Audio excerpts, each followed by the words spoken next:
This happened back in 2010. I was working in a hotel in a suburban area. Nice place. When I first started there, I was both a part-time front desk clerk and part-time night auditor. For those of you not in hospitality, I closed the day out on the computers on the overnight shift. I had just been promoted to a day job, and I had a week left at the front desk before I was switching to my Monday through Friday gig. And it was just like any other night. At about 3 a.m., I received a phone call. The guy sounded my age, mid-20s, and attempted to strike up a conversation with me. I had to give my name when answering the phone, so he gets my name, of course, and starts asking me personal questions.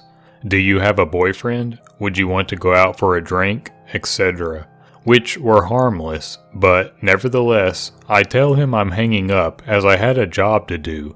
He wouldn't give me a name. Instead, he said, "Why don't you call me John?" I hang up and finish my shift. The next night, at about 3:30 a.m., I receive another phone call from John. He started off with asking me out for a drink again, to which I declined and hung up the phone. He called back about 5 times that night, each time getting more lewd in his comments, and just tried to keep me talking. He ended his last call with the phrase, "I see you like singing karaoke. I love doing that. Let's go out together sometime." Shit, I think. He found me on Twitter. I had just gone out a few nights prior with my friends and posted about it. I asked him how he got my full name, and he wouldn't tell me. I hung up the phone, and he was done for that night. I deleted my Twitter and Foursquare pages, and when my boss came in at 7 a.m., I told him what had been going on. We told my GM, and my security guard put it into his report. I only worked 2 overnights a week, luckily, but when I came back the next week, so did he. The phone call started around 3 a.m. and lasted for an hour or so, but this time was a little different. John was angry that I had deleted my accounts so he couldn't keep an eye on me and make sure I wasn't cheating on him. I told him to fuck off and that I'm not answering the phone anymore. My security guard will be taking all of my calls going forward.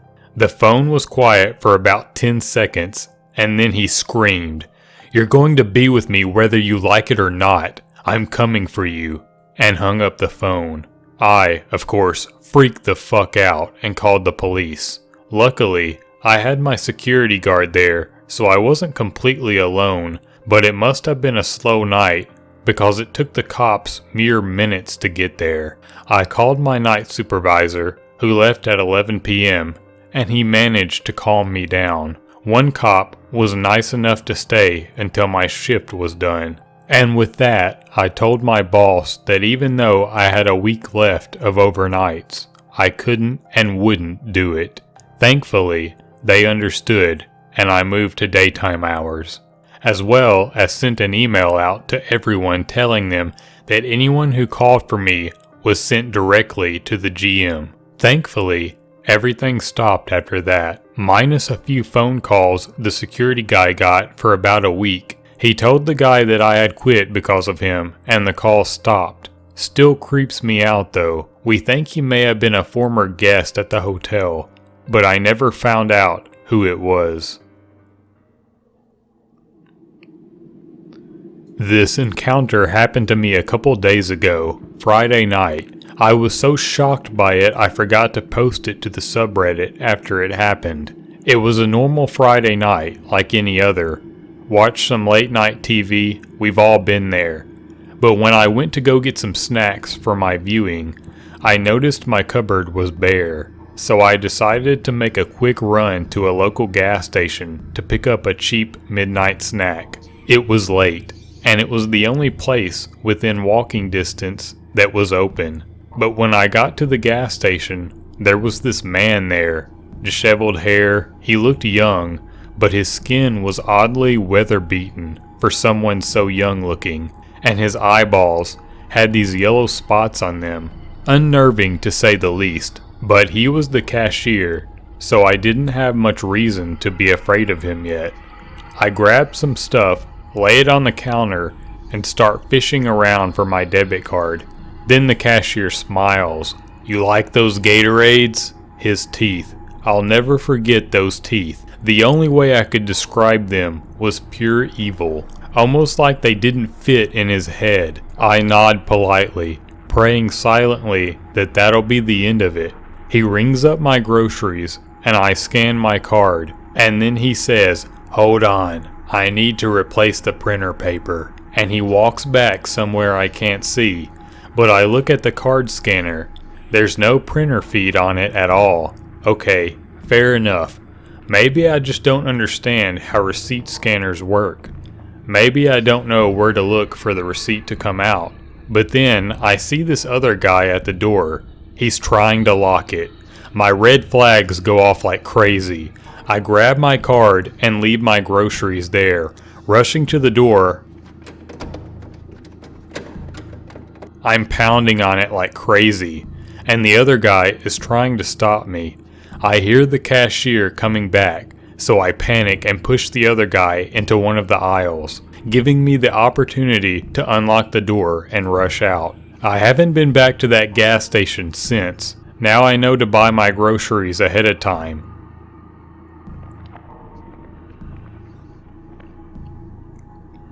I'm a young man who works at a discount retail store. It's not really all that interesting. My job is to come in around the night hours and straighten up the aisles and to assist customers. Usually when I offer my assistance, most people thank me for my work and then go off to get whatever else or to buy their stuff and leave. Except for one guy. I was straightening up the health beauty items when a guy, late 20s or early 30s, came in wearing a tan baseball cap and a leather jacket. Came by and asked me how I was doing. I replied with that work enthusiasm everyone has had to use at least once in their lives, and he begins to talk with me, asking me about my work and such. I wasn't creeped out at this point, just thought he was being friendly, but when he walked off for a while and came back and began asking me about myself, well, it started to get uneasy. He asked me where I went to school, and I explained I wasn't in school at the moment. He acted as if he knew where I had gone to high school, and started to make assumptions about the place as if he had attended that school himself. Eventually, what got me into the, "Oh fuck, this guy isn't right," is when he asked if I was good at organizing, because he needed help at his home. I declined, of course, and moved on. Somehow, he even knew my schedule, which was even worse. That was 4 days ago, and I was called in by my supervisor, who I told exactly after he left if I wanted to make up some hours and work tonight. I accepted and came down for my usual night shift. I felt alright, thinking he might have given up in 4 days' time, but I was wrong. Around an hour and a half into my shift, I noticed a familiar figure, leather jacket, tan ball cap. Immediately, I ducked into another aisle and kept alert. He was moving all around where he'd seen me the last time, looking around the aisles but not finding what he was looking for. He left not too long after, but not before I informed my supervisor of him. She kept her eye on him and kept me posted. Turns out he was with 2 other people, or so it seemed, all looking around and not really finding anything. One of the others, who was a woman, had filled up her cart but only bought some of the items, while the man who I spoke to before bought nothing and walked out, talking on his phone. After the store closed, I noticed a yellow car in the parking lot, moving all over the place, but staying in the general area. I reported that to my supervisor as well. When it was time for me to leave the store, I was shaking, physically shaking, as I walked over to my mother's car and hopped in. I told her to drive carefully and watch for a tail, which I did the same. We didn't have any tail, thankfully, but I'm still quite shaken. My first job was at the Dollar Tree. I was in 10th grade, and it was the only place that would hire employees under 16. I was 15. I had been working there for a few months when the owner began leaving me alone during my shifts. I typically worked Saturday and Sunday nights because the other employees were older and wanted to go out partying. There was one man who became a regular customer later during the evenings. He would show up with a different woman every night. I suspected the women were hookers. He would always approach me at the register, looking like he was cracked out of his mind, and ask for coffee. I explained to him that we did not have any coffee. Then I would have to reiterate the fact that yes, everything in the store was $1. He would end these visits almost every weekend night by grabbing a handful of M&Ms and walking out of the store. As a petite 15-year-old girl, I would follow him to the door but not venture outside. I told him to please return the M&Ms which he had not paid for, and a few times he looked at me genuinely confused and turned around to give the M&Ms back to me. These visits happened a total of probably 5 or 6 times within the span of 3 weeks, and I wrote various reports about them to management. A few months after the last time I saw the man, I was watching TV with my dad when this man's mugshot appeared on the screen. I had no doubt it was the same man I had encountered during those night shifts. He was being held without bail for the murder of 3 women he had paid to have sex with him. They were strangled in the woods across the street from the Dollar Tree where I worked, and he was deemed the Salarino Strangler. My dad made me quit my job, and my next job was working during the brunch breakfast time at a coffee shop. After that, I worked for pet stores and as a camp counselor, and have avoided working alone at night ever since.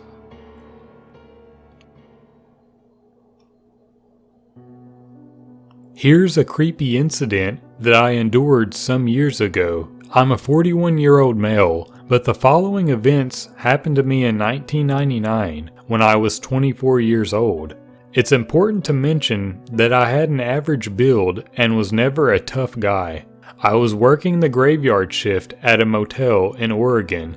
My job title was night auditor, and I was expected to compare the daily revenue with the figures in the computer. Occasionally, someone would check in or out, but for the most part, I hardly saw a soul on my shift. My only other duty was to walk around the property every couple of hours to make sure there was nothing unusual going on. Checking the darkened property at night was always a bit creepy. The motel had a lot of rooms, and the large parking lot offered a great many hiding spots for anyone who might be lurking. In my first few months, I had to chase the occasional bum off the property or out of the lobby. They always wanted shelter and free coffee, but my typical night was extremely uneventful. Nonetheless, I was nervous about being antagonized by violence-prone weirdos, so I bought a big can of pepper spray and a mag light, those big black police-style flashlights. One night at 3 a.m., I stepped outside to check the property. It was midwinter and very cold, so I wore my coat. On the opposite side of the parking lot, a large man in a green t-shirt and jeans was marching purposefully toward one of the buildings. I thought it was odd that he'd been outside in just a t-shirt since it was so cold that my face was stinging. He marched to a motel room door and tried to open it. Finding it locked, I watched him intently. He marched to the next door and tried to open it, then the next one. "Excuse me," I said, somewhat loudly. The man stopped, facing away from me, his hand still gripping a door handle. I walked toward him, gripping my mag light and pepper spray tightly. It was obvious to me that this guy was up to no good. "May I help you, sir?" I added. The guy turned around and faced me. He was nearly 6.5 feet tall, looked muscular beneath a thick layer of body fat, had big, curly dark hair, with a thick handlebar mustache, and worst of all, was covered with blood. It was all over his face, and the entire front of his shirt. Even his jeans were wet with blood all around the waist, groin, and hips, and his pant legs were streaked with blood right down to the cuffs. Worst yet, he looked at me with a crazed expression. His eyes widened in irrational rage and his teeth clenched and fully exposed. He looked like a 40-ish escaped con auditioning for the role of Carrie. The sight of this gore-soaked freak made me forget to breathe. He walked toward me with quick, long strides that prompted me to click my mag light on and shine it at him. The light reflected brightly off his face, informing me that the blood on it was fresh. He was undaunted by the flashlight and maintained his course. "Sir," I said, "are you a guest at the motel?" He continued toward me. The closer he came, the clearer I could hear his manic breathing, which contained a growl with each exhalation.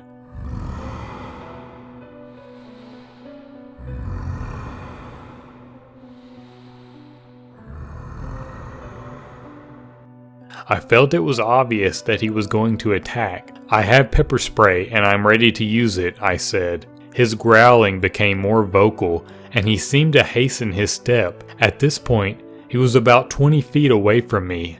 A quick side note about the pepper spray. I bought that particular can because the label claimed it would fire a stream accurately up to 15 feet. The blood-covered man raised his gnarled, bloody hands toward me as though he intended to claw my face apart. I pressed the button on my pepper spray can, aiming high so as to hit his face. The stream was powerful and even had a bit of recoil that kicked my hand back. The beam from my mag light was also aimed at his face, so I could see the stream of liquid blast him directly in the eyes. It was so forceful that much of the blood on his face was instantly washed away. His eyes and mouth snapped shut. A moment before he stopped and did a clumsy half-relay away from me. I stopped spraying at him. He emitted a long, loud shriek of rage-laden anguish and raised his hands to his face. "I'm going to call the police," I said. I announced that in case he intended to resume his approach once his pain had subsided. "Don't think this is over," he growled. He turned and faced me with one eye partially open and a large glob of mucus hanging from his nostrils. "You are a dead man," he hissed. He faced the exit of the parking lot and staggered toward it. I rushed into the lobby, locked the big glass doors, and called 911. They told me they'd send officers to make a report. The cops arrived minutes later. It's fairly a small town, and they took my statement. They were particularly interested when I told him that he was covered in blood. They said they might be in touch later on if someone turned up injured or worse. Thankfully, I never heard from them. I don't know if the blood on the whack job was the result of an injury he'd sustained or if he'd hurt somebody. And I couldn't say if he was legitimately insane or if he was out of his mind on hard drugs. All I know is that he was too out of sorts to wash or even wipe the blood from his face. So I shudder to imagine what he would have done if an occupied room had been accessible to him, or if he'd managed to get his big bloody hands on me